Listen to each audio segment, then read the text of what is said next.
Hello YouTube, I'm here from Blendle Studios and today I'm bringing you my second episode of my Photoshop tutorial series. So this is a series for beginners and in the last episode I did a real welcome tutorial, and in today's episode I'm going to be showing you more about these, more about the workspace, and maybe a bit more about layers as well.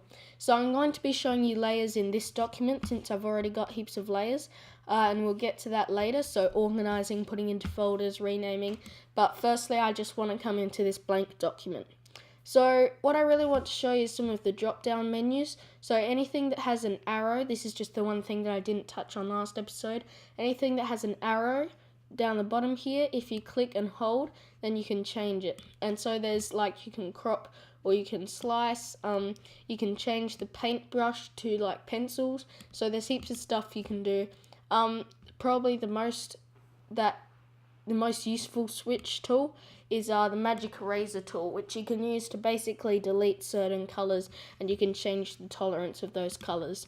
But now that we've got this tool section completely sorted out, if you haven't seen the last episode, then click the link and make sure that you go check it out.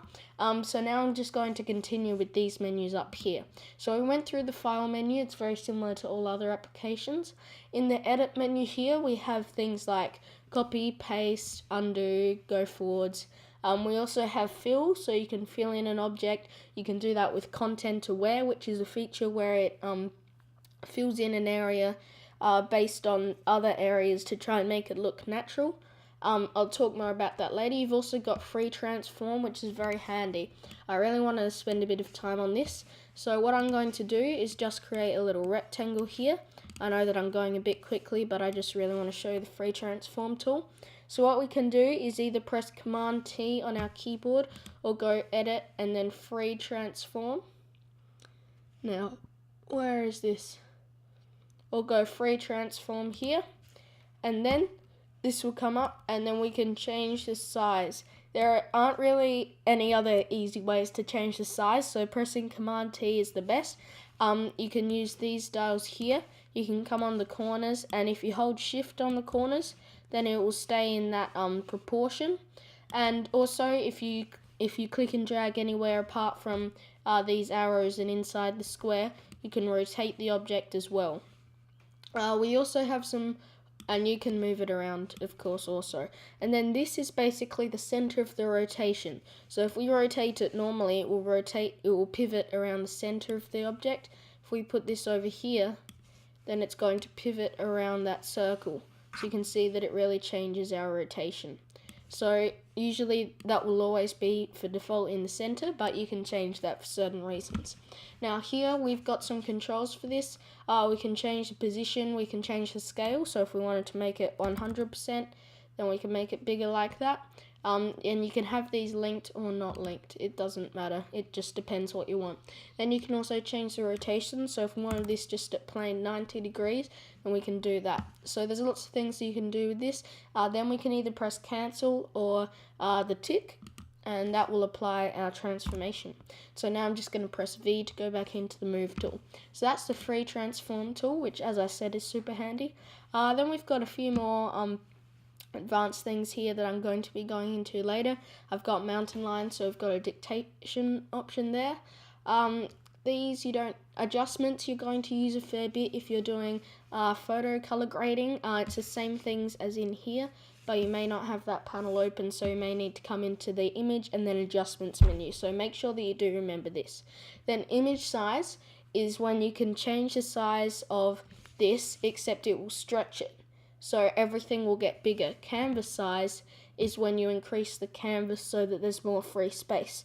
So for instance, if I increase the image size, then this whole thing is going to get bigger and the square is going to get bigger too. If I just increase the canvas size, then only the background and the actual document is going to get bigger. So I'll just demonstrate this. If we go canvas size, if we make the height 100, and you can see that the square stays the same size.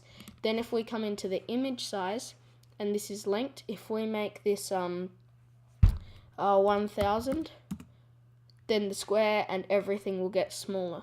And so that's basically how those functions work. They're very handy as well. You can rotate, really simple. You can trim things, and most of these you don't need to know about. There's also the layer menu, which is super handy, and you're probably going to be using this quite a lot. So you've got the new layer. You can just create a normal layer. You can make a group of layers, which is really handy. There's also a few things you can do down here to make layers, which I'll go into in a minute. You can duplicate layers. You can, of course, delete layers. You can come into layer properties and layer styles from here. There's also another, probably more handy way to do this, which I'm going to show you.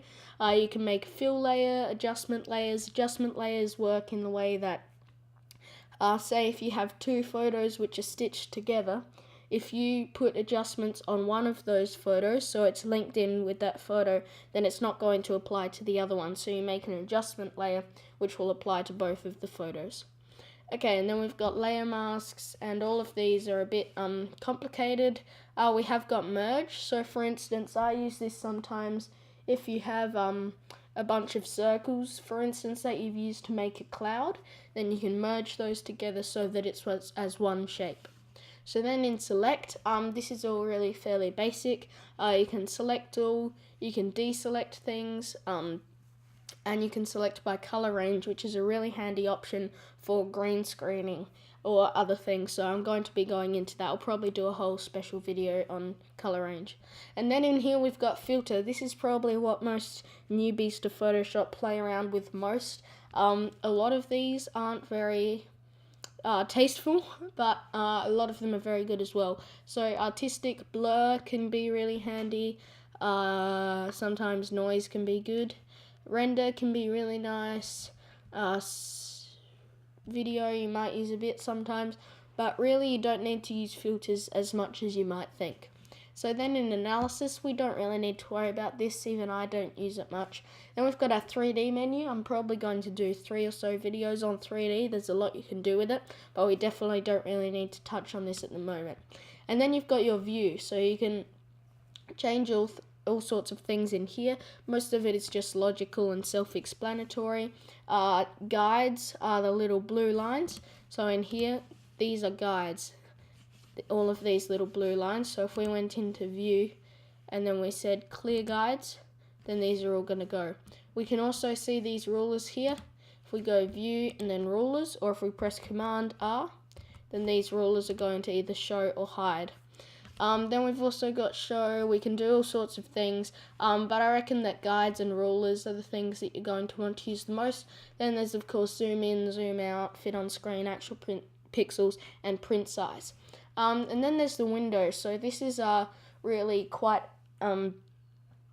well, there's a lot to it, so I'm going to do a separate video on that. Probably the next video in the series I'm going to be explaining all about the workspaces, but this is just basically so that you can show and hide different panels. So you can see that here we've got the adjustments panel open, so that's got a tick to it.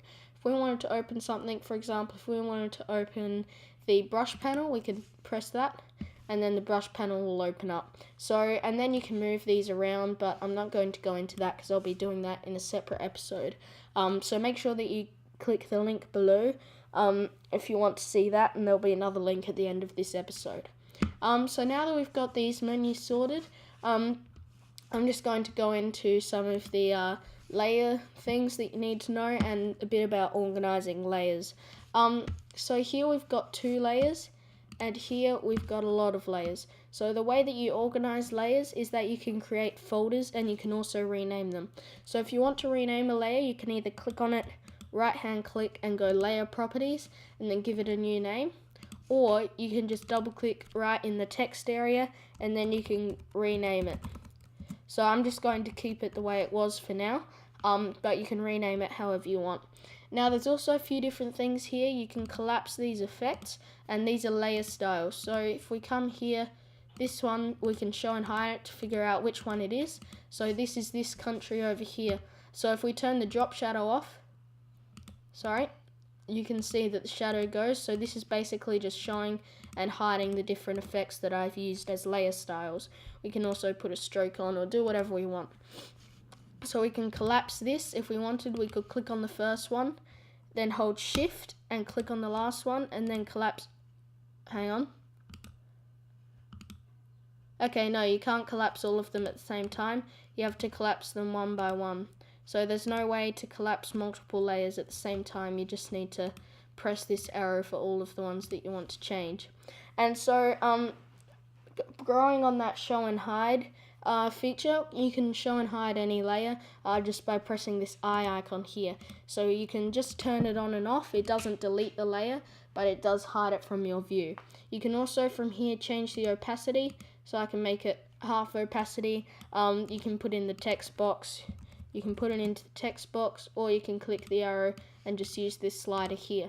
You've also got the blend mode, which I'll go more into later. It's really quite complicated, but it's basically the way that layers mix with other layers.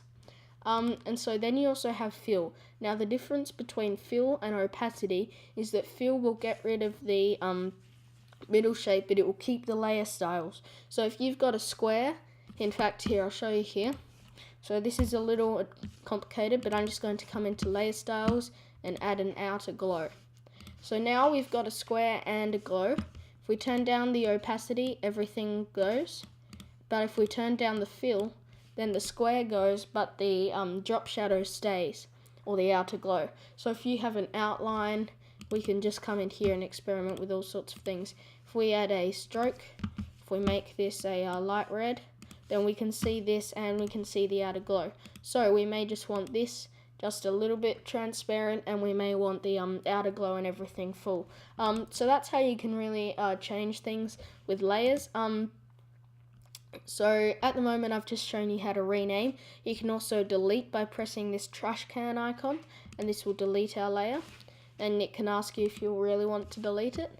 And then what you can do is you can also make a new layer using this sticky note looking thing, and this will create an empty layer.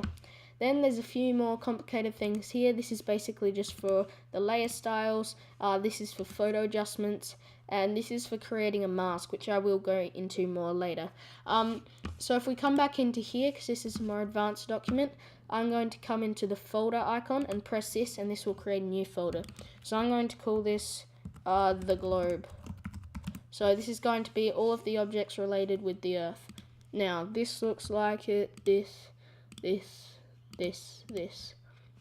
Hang on, what am I doing? Okay, so we are going to try and figure out which objects fit into this folder, so we can select them and press Command to select multiples, and then we can drag them into the folder. And so now if we press show and hide on the folder, then it will show and hide all of those objects. Sorry, my dog's just here. We can also collapse this folder to keep our document much more organized. So if we create another new folder, we can make this one the stars. Whoops, the stars. Okay, there we go. Now we can select this, hold shift and click on the last one, and then what we can do is drag all of these into the folder. So once they're in there, we've got two folders, and now everything, you can change things, and our document is really organized. So this is great, especially for large documents. And that's really all I'm going to go into this episode. Make sure that you do check out next episode where I'll be going into workspaces. And thanks for watching. Bye.